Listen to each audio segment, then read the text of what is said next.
Ilu pagde dia dia ring cek manusia. Kasih itu orang orang sekoi deh. Musim dia ni nanti dia mulai nak siap lah, nak tahu sih nak. Ini tempo masuk ke dalam tu maya. Ini sebenarnya siap lah, orang sih nak.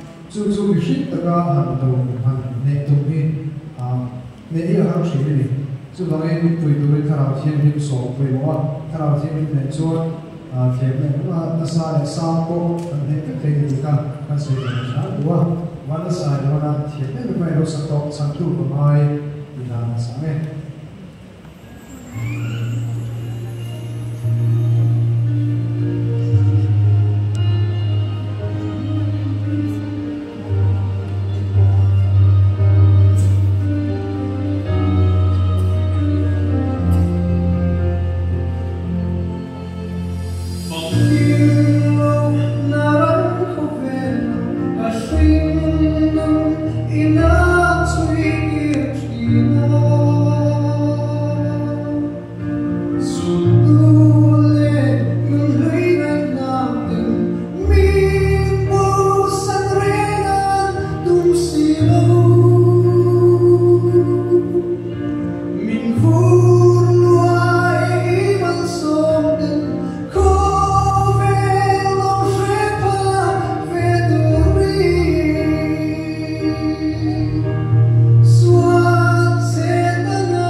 Oi.